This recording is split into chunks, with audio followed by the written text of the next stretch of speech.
I am sure कि आप में से 99% लोगों ने कभी इमेजिन भी नहीं किया होगा कि हम कार्विंग करने वाले ये टूल्स, इस टाइप का दिखने वाला painting palette and texture art करने वाले ये चम्मच नहीं पैलेट नाइफ हम खुद से भी DIY कर सकते हैं, वो भी सिर्फ जुगाड़ से। पर कैसे? मैंने अपने दिमागी घोड़ों को 100 की स्पीड से दौड़ाकर ये वीडियो बनाई तो है, बिना स्किप के देखो पता चल जाएगा। इसके अलावा मैं आपको कुछ ऐसे DIY आइडियाज भी बताऊंगी जो आपके डेली आर्ट एंड क्राफ्ट के काम को आसान बना देंगे। So our first item is painting palette knives. मेरे दिमाग में एक आइडिया आया कि एमसील बहुत ज़्यादा स्ट्रांग होती है, तो क्यों ना इसी से इसको ट्राई किया जाए।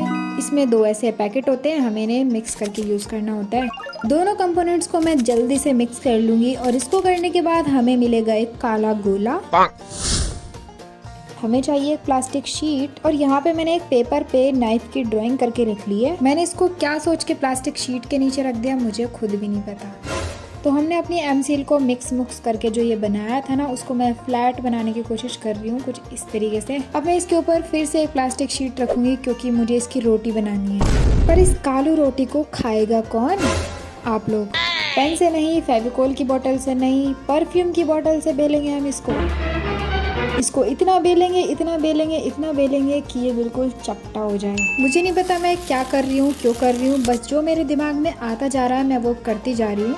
I am just going with the flow. तो अब मैं इस कागज को जिसपे कि मैंने शेप ड्रॉ करके रखी हुई है उसको मैं अच्छे से इसके ऊपर ट्रेस कर दूंगी। हमारे नाइफ के अलावा जो भी इसमें एक्स्ट्रा है ना वो सब हम निकाल देंगे और ये काम मुझे बहुत जल्दी करना होगा क्योंकि ये ड्राई होने ही वाला है। तो मैंने इसको जल्दी हटा तो दिया है, बट अब इसका करना क्या है?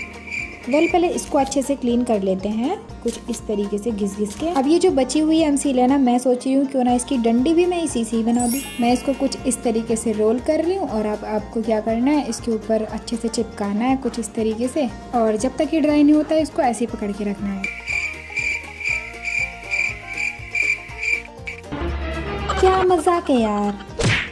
कोई बात नहीं, आप ऐसे किसी चीज के ऊपर इसको रख देना। इसमें थोड़ी और फिनिशिंग देंगे क्योंकि एक बार ये अच्छे से ड्राई हो गया तो फिर ये टच से मच नहीं होगा। मैं सोच रही हूँ जो बची हुई एमसील है उसका भी कुछ बना ही लेते हैं। और फिर से वी हैव दिस काला गोला।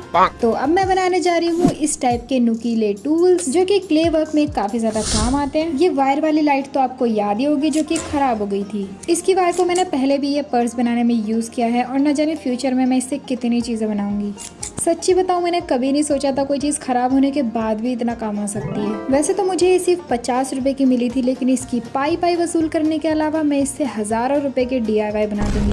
तो अगर आप भी मेरी तरह होशियार बनना चाहते हो तो जल्दी से जाके इसको खरीदो और इसके खराब होने का इंतजार करो और फिर मजे से DIY क्रिएट करना। इसकी लिंक आपको डिस्क्रिप्शन बॉक्स में मिल जाएगी। तो देख लो यार, बातों ही बातों में मैंने ये बना भी दिया है और इसके पीछे मैं लगा दूंगी क्या बोलते हैं इसको, हाँ एमसील। इसको थोड़ा सा रोल कर देंगे और दूसरा नुकीला टूल बनाने के लिए आपको चाहिए एक सेफ्टी पिन या फिर इस तरह की पिन। तो मैं यहाँ पे ये वाली पिन यूज कर रही हूँ और इसको भी अच्छे से कवर कर देना है। अगर आप ये सोच रहे हो ये टूल तो कुछ ज्यादा ही पिद्दी बन गए, तो कोई बात नहीं, आप थोड़ी ज्यादा एमसील यूज करके इसकी लेंथ को बढ़ा सकते हो। लेकिन सच बताऊँ तो मुझे ऐसे ही बहुत क्यूटी पाई लग रहे हैं। अब हमें इन टूल्स और पैलेट नाइफ को अच्छे से सेट होने के लिए पूरा 1 दिन छोड़ना पड़ेगा। उसके बाद ही मैं रिजल्ट बता सकती हूँ कि ये पैलेट नाइफ काम भी कर रहा है कि नहीं। तब तक क्या हम घुइयां बोएंगे? नहीं यार, चलो एक मजेदार चीज बनाते हैं बिना लकड़ी के, लकड़ी वाला पेंटिंग पैलेट, मतलब लकड़ी जैसा दिखने वाला। पेंटिंग पैलेट कैसे ड्रॉ करते हैं इसका भी जुगाड़ है मेरे पास।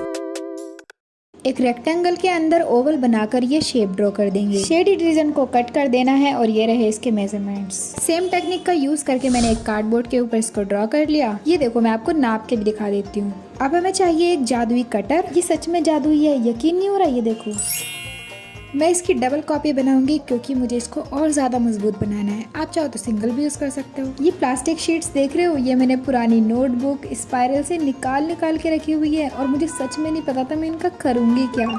जब मैंने अपनी इस वीडियो में प्लास्टिक शीट्स का यूज किया था तो आप में से काफी सारे लोगों ने लिंक के लिए पूछा था, तो प्रोडक्ट की लिंक मैंने डिस्क्रिप्शन में डाल दी है, आप वहाँ से जाके परचेज कर सकते हो। फेविकोल लगाने का तरीका देखो, मैं सिर्फ बाउंड्रीज पे फेविकोल लगा रही हूँ, बीच में लगाने की जरूरत ही नहीं है, तो क्यों फेविकोल वेस्ट करना। अब हमेशा की तरह मैं इसके रफ एजेस को घिसूंगी ताकि ये स्मूथ बन जाए। अब वॉल पुट्टी में फेविकोल और पानी मिक्स करके एक पेस्ट बनाऊंगी और इसको लगाना स्टार्ट कर दूंगी।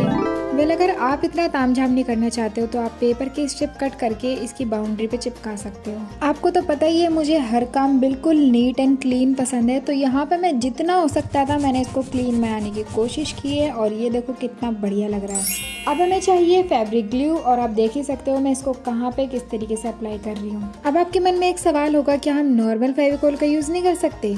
यार कर सकते हो, कोई दिक्कत नहीं है। फाइनली प्लास्टिक शीट को इसके ऊपर प्लेस करने के बाद इसको अच्छे से प्रेस कर देना है। ये देखो यहाँ पे कुछ एक्स्ट्रा निकला हुआ था तो इसको मैं कट कर रही हूँ। और हमारा पेंटिंग पैलेट बनके रेडी नहीं है क्योंकि मैं इस पे अपने हैंडमेड चॉक पेंट को यूज करके कुछ और कलाकारी भी करने वाली हूँ। मैं यहाँ पे वुड का कलर बना रही हूँ ताकि हमारा पैलेट लकड़ी का लगे। ये जो हैंडमेड वार्निश हमने बनाया था ना, इसके बारे में मुझे काफी सारी बातें आपको बतानी है। डेफिनेटली मैं इसके लिए एक सेपरेट वीडियो जरूर बनाऊंगी। तो इससे पहले कि मैं आपको इसको यूज करके दिखाऊं, थोड़े इसके हालचाल भी देख लेते हैं। इसको एक दिन क्या छोड़ दिया, ये तो इतना मजबूत हो गया कि मैं आपको बता नहीं सकती। नहीं यार बता तो सकती हूँ, अभी बताऊंगी। तो मेरे पास ना ये पोस्टर कलर पड़े हुए थे जो कि पूरे अच्छे से ड्राई हो चुके हैं। तो मैं इसमें थोड़ा सा पानी डालूं। तो जैसा कि आप देख ही सकते हो मैं इस नाइफ की मदद से कैसे सूखे हुए कलर को अंदर से उखाड़ उखाड़ के निकाल रही हूँ और तब भी इसको कुछ नहीं हो रहा। तो इस कलर में काफी सारे लम्प्स बने हुए हैं, तो मैं इसको अच्छे से मिक्स करूंगी इसी नाइफ को यूज करके और हमारा पेंटिंग पैलेट और नाइफ दोनों अच्छे से ट्राई हो जाएंगे। सच्ची बताऊं मुझे बिल्कुल आर्टिस्ट वाली फीलिंग आ रही है। चलो थोड़ा स्टाइल भी मार लेते हैं। हाँ मुझे मालूम है इसको ऐसे नहीं ऐसे पकड़ते हैं, पर मुझे तो ऐसे ही ज्यादा कंफर्टेबल लग रहा है। इसे कहते हैं जुगाड़ू चम्मच डॉट ऑडियंस शॉट। अगर आप चाहते हो मैं इस नाइफ को यूज करके कोई टेक्सचर आर्ट क्रिएट करूं तो आप मुझे कमेंट में बताना। आई थिंक अब आपके मन में कोई भी आशंका नहीं रही होगी कि सच में ये काम करेंगे भी या नहीं। तो मैं इसका नाम रख रही हूँ कालू चम्मच। इसको धोने की ज़रूरत नहीं है, आप टिश्यू पेपर या फिर गीले कपड़े से इसे आसानी से साफ कर सकते हो और आपका पेंटिंग पैलेट बिल्कुल चकाचक हो जाएगा। तो अब हम ट्राई करने वाले हैं कुछ मजेदार आइडियाज। एक क्राफ्टर होने के नाते आपके माइंड में वेस्ट प्लास्टिक बोतल को देखकर काफी सारे आइडियाज आ सकते हैं, लेकिन मैंने कुछ कमाल का सोचा है जो एक आर्टिस्ट या क्राफ्टर के बहुत काम आ सकता है। तो मेरे पास यहाँ पे ब्रांड न्यू 3 बॉटल जो है 1-1 लीटर वाली।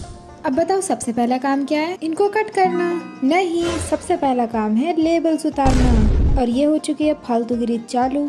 ऐसे ऐसे काम करने में कुछ ज्यादा ही मजा नहीं आता है। पहली बोतल की लेबल तो मैंने खराब ही कर दी और ये वाली भी। अगर तीसरी वाली बोतल की लेबल भी सही से नहीं उतरी ना तो यार मैं वीडियो छोड़ के भाग जाऊंगी फिर। नहीं मेरे को बनाना ही नहीं है फिर कुछ।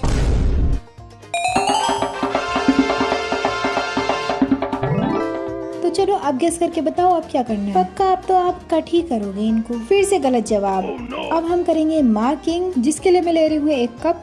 आपको जितनी ऊंचाई पे कट करना है ना उतनी ऊंची चीज पे आप एक मार्कर को रख के इस तरीके से निशान लगा सकते हो। दूसरी बोतल पे भी बिल्कुल सेम मार्किंग करनी है। अब इनको कट करने के लिए हमारे पास 2 ऑप्शंस हैं, या तो हैंडमेड कटर या फिर खरीदा हुआ कटर। खरीदा हुआ कटर तो है ही कमाल का, देखना तो हैंडमेड कटर का है। तो आपको तो पता ही है ये मैंने ब्लेड से बनाए थे जो कि काफी आसानी से मुड़ जाते हैं। तो यहाँ पे मैं इस वाले कटर को यूज कर रही हूँ। अब मुझे ऐसा लग रहा है कि जहाँ पे मैंने ड्रॉ किया है ना ये ट्रैक से बाहर जा रहा है, तो मैं रिस्क न लेते हुए एक खराब बोतल के ऊपर इसको पहले ट्राई करके देख रही हूँ। तो मैंने इसके ऊपर एक लाइन ड्रॉ की है, तो मैं इसी के अलोंग इसको काटने की कोशिश कर रही हूँ। लेकिन सच्ची बताऊँ मैं कटर कहीं और चला रही हूँ और ये जा कहीं और। तो अगर आप इसको यूज करते हो तो ये काफी टेढ़ा मेढ़ा कट हो जाएगा। एंड आई थिंक ये काफी रिस्की भी है, मुझे डर लग रहा था इससे कट करते हुए। तो यार मेरी एडवाइस यही है कि अगर बॉटल कट करने वाला काम इससे आप ना ही करो तो बेटर होगा। अगर आप मजबूत चीजें काटने वाला काम ज्यादा करते हो तो आप ये वाला कटर खरीद ही लेना। मुझे पर्सनली ये काफी पसंद है। इसके साथ आपको 4-5 एक्स्ट्रा ब्लेड्स भी मिल जाते हैं। आप इससे क्ले वर्क भी कर सकते हो। अगर आपने मेरी पिछली वीडियो देखी होगी तो आपको पता ही होगा कि मैंने क्ले से जो एलिमेंट्स बनाए थे उसमें इसका काफी यूज किया था। सस्ता भी है, इसके लिंक मैंने डिस्क्रिप्शन में डाल दिया, आप वहाँ से जाके परचेज कर सकते हो। तो इस वाली बोतल पे मैं एक एक्स्ट्रा स्ट्रिप को ड्रॉ कर रही हूँ। डेफिनेटली अब आप सोच रहे होंगे कि मैं कर क्या रही हूँ यहाँ पे, मैं बना क्या रही हूँ। अभी तो मैं आपको इतना बता देती हूँ कि अगर आप एक क्राफ्टर या आर्टिस्ट हो तो मुझे नहीं लगता आपके लिए इससे ज्यादा जरूरी कोई चीज होगी। एक्स्ट्रा स्ट्रिप को मैं कुछ इस तरीके से मोड़ रही हूँ ताकि ये आसानी से किसी भी चीज को होल्ड कर सके। इसकी पकड़ मजबूत बनाने के लिए मैं सैंड पेपर से इसको घिसूंगी भी। है यार ये क्या क्या तामझाम है, चुपचाप जैसा जैसा बता रही हूँ ना देखते जाओ। अब हमें एक बोतल का बॉटम पार्ट और कट करना है, इसको तो मैं गायब करूंगी। तीनों पीसेस को इस तरीके से रख के हमें चाहिए फेविक्विक इनको आपस में अटैच करने के लिए। मैंने इसको फेविक्विक लगाकर आपस में नॉर्मली चिपका दिया। अब इसको उल्टा करके एक एक ड्रॉप और डालनी है और मजबूती के लिए ऊपर से हम डालेंगे वॉल पुट्टी। यहाँ पर आप सीमेंट, गमले वाली मिट्टी, रोड पे पड़ी हुई मिट्टी कुछ भी यूज कर सकते हो। और इसी के साथ हमारा तामझाम हो चुका है रेडी। इससे पहले कि मैं आपको ये बताऊं कि ये क्या है, किस काम आएगा, मेरे माइंड में एक और खुराफाती आइडिया है। क्यों ना प्लास्टिक बोतल से इस टाइप के कार्विंग टूल्स बनाए जाए। सच्ची क्या ये पॉसिबल होगा? Let's find out guys. यहाँ पर मैंने फिर से एक प्लास्टिक बोतल ली और इसके नीचे वाली कटोरी को निकाल दिया। ये वाला पोर्शन थोड़ा सा कर्व्ड है और मजबूत भी है, तो इसी बात का फायदा उठाते हुए यहाँ से हम कुछ कटिंग्स निकाल लेंगे। कुछ तो हमने छोटी छोटी कटिंग्स निकाली और कुछ बड़ी कटिंग्स भी निकाली। सच्ची बताऊँ मुझे नहीं पता ये आइडिया कितना सक्सेसफुल होगा, लेकिन मैं अपनी जी जान लगा के पूरी कोशिश करूंगी। अगर आप इन प्लास्टिक के पीसेस को सीधा सीधा यूज करोगे ना तो ये मुड़ते रहेंगे, स्ट्रॉन्ग नहीं बनेंगे। लेकिन अगर आप इन्हें बीच में से इस तरीके से मोड़ दोगे ना तो ये काफी स्ट्रॉन्ग हो जाएगा आगे वाला पार्ट। वैसे तो कार्विंग टूल्स काफी सारे होते हैं, लेकिन यहाँ पे मैं आपको कुछ सैंपल बना के दिखा रही हूँ। मुझे नहीं पता मैं इनको बना भी पाऊंगी या नहीं और ये कितना काम करेंगे, बस मैं ये ट्राई करके देख रही हूँ। अगर ये आइडिया काम कर गया तो आपको वीडियो को लाइक करना पड़ेगा। किसी ने चीटिंग की ना दौड़ा दौड़ा के मारूंगी, उसको बता रही हूँ मैं। अब मैं बोतल को यहाँ से कट करूंगी जहाँ पे लेबल लगी होती है, क्योंकि यहाँ की प्लास्टिक बिल्कुल स्ट्रेट होती है। अब आप बहुत ध्यान से देखो कि मैंने किस किस टाइप के कैसे कैसे शेप्स बनाई हैं। तो ये वाला टूल बनाने के लिए हमें स्ट्रेट प्लास्टिक को मोड़ के इस तरीके से इसे शेप देनी होगी। यार ये आइडिया मुझे बचपन में आ गया होता ना, मैं ऐसे खिलौने बना के बहुत खेलती। ये देखो चम्मच और ये है चिमटा, ये आगे से गोल वाला चम्मच है। इसके बाद मैंने एक छोटी सी खुरपी भी बनाई है और ये तो थोड़ा थोड़ा टंग क्लीनर जैसा लग रहा है, राइट। इसके बाद मैंने सोचा एक टूल की और कमी है, क्यों ना उसको भी बना लिया जाए। तो बॉटल का जो बॉटम होता है ना उसकी प्लास्टिक काफी मोटी होती है, तो इसीलिए मैंने इस बात का फायदा उठाते हुए नीचे से एक पीस निकाल लिया। आगे से कर्व्ड भी है, बिना मोड़े तो ये मजबूत होगा नहीं, तो इसको भी हम थोड़ा सा फोल्ड कर देते हैं। इसके बाद मैंने सिंपली एक पीस को फोल्ड करके ये बना दिया। अब हम इनको ऐसे तो छोड़ने वाले हैं नहीं, तो हमें चाहिए थोड़ी सी आइसक्रीम स्टिक्स। आप चाहो तो इन्हें ऐसे भी यूज कर सकते हो, लेकिन मैं इन्हें बीच में से कट करूंगी। चलो अब आपको एक ट्रिक बताती हूँ। थोड़ा सा कटर चलाने के बाद ये कुछ इस तरीके से टूट जाएगी।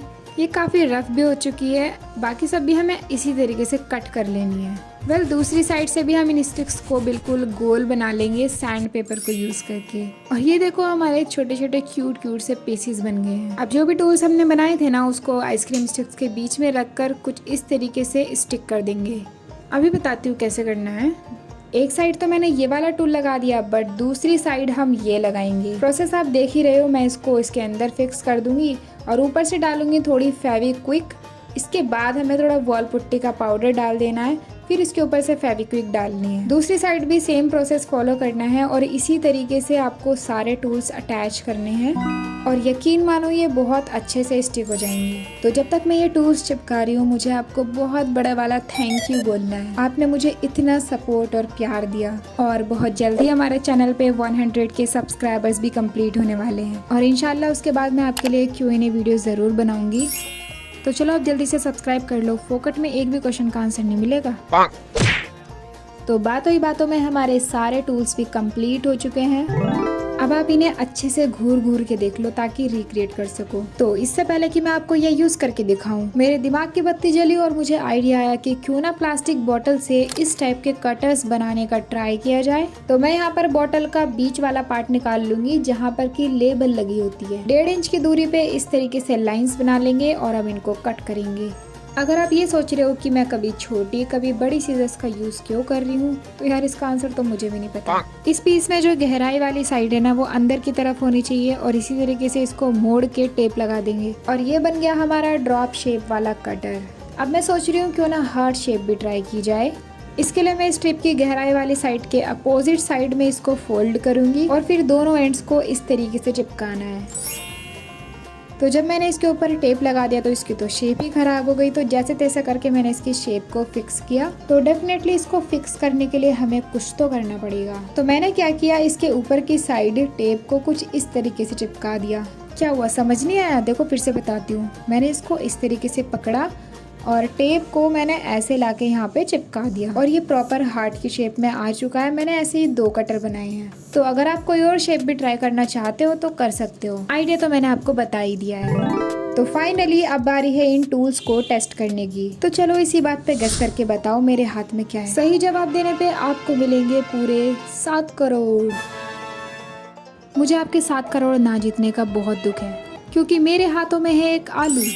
और अब मैं आपको बताऊंगी आलू के करकरारे चिप्स कैसे बनाते हैं, जिसके लिए हमें चाहिए ये वाला टूल और इससे हम थोड़ी सी रिहर्सल करके देखेंगे। आप देख ही सकते हो जब ये टूल्स आलू पे कलाकारी कर सकते हैं तो क्ले तो इनके बाएं हाथ का खेल है। तो मैं सोच रही हूँ क्यों ना इस पे कुछ इंटरेस्टिंग किया जाए। तो यहाँ पे मैं आलू को काव करके एक रोज बनाने की कोशिश कर रही हूँ। तो यार हम सिर्फ आलू पे तो थमने वाले हैं नहीं, डेफिनेटली हमें इन्हें क्ले पर भी ट्राई करके देखना चाहिए, बट उसके लिए मैं एक सेपरेट वीडियो बनाऊंगी। तो मुझे नहीं लगता अब मुझे कुछ बताने की जरूरत है कि ये टूल्स काम भी करेंगे या नहीं। इन्हें धोकर साफ करके तब रखना है। इससे पहले कि मैं अपने रोज वाले आलू से छपाई करके दिखाऊं, आप इसका यूज देख लो। ये कितने काम की चीज है आपको अभी पता चलेगा। जब भी आप पेंटिंग वगैरह करने बैठो ना तो आपको इन दोनों पीसेस में पानी भरना है। इस वाले में एक कपड़ा या फिर टिश्यू पेपर को फोल्ड करके रखना। वैसे तो इसके अलावा बाकी सारे DIYs मैंने ओरिजिनल प्रोडक्ट को देखकर बनाए हैं, बट ये वाला मेरा खुद का इन्वेंशन है। वाह यार, अब तो मैं साइंटिस्ट भी बन गई। अब मैं आपको बताती हूँ इसे यूज करने का तरीका। ये रहा हमारा पेंटिंग पैलेट। आप क्या करते हो, इस पे कलर निकालते हो, इस तरीके से यूज करते हो। आप पेंट को निकाल ही लिया है तो वेस्ट थोड़ी ना करेंगे। चलो इस आलू से छपाई करके देखते हैं। सच्ची बताऊं मैंने फर्स्ट टाइम पोटैटो कार्व किया है और मुझसे ये इतना अच्छे से नहीं हुआ, तो मुझे नहीं पता इसका रिजल्ट कैसा निकलेगा।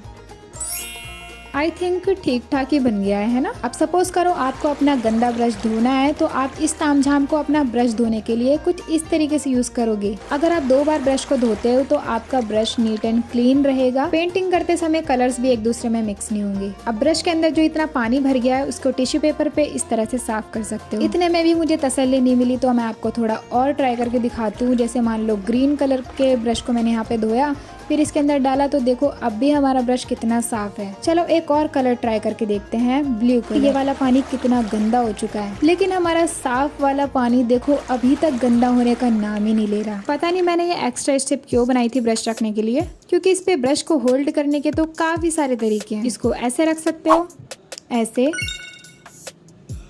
ऐसे और ऐसे भी रख सकते हो। ये तो ब्रश होल्डर का काम भी काफी अच्छे से कर रहा है। तो आप इस तामझाम को क्या नाम दोगे कमेंट में बताओ। वीडियो में यहाँ तक आ गई हो इसका मतलब आपको ये वीडियो पसंद आई और आपको सच में इन DIYs की बहुत जरूरत थी। तो क्यों ना आप लेफ्ट वाली वीडियो पे क्लिक करके इसका पार्ट 1 भी देख लो। और अगर क्राफ्ट सप्लाईज बनाना सीखने हैं तो राइट वाली वीडियो पे क्लिक करो। मैं आपसे इन्हीं वीडियोज में मिलूंगी। बाय।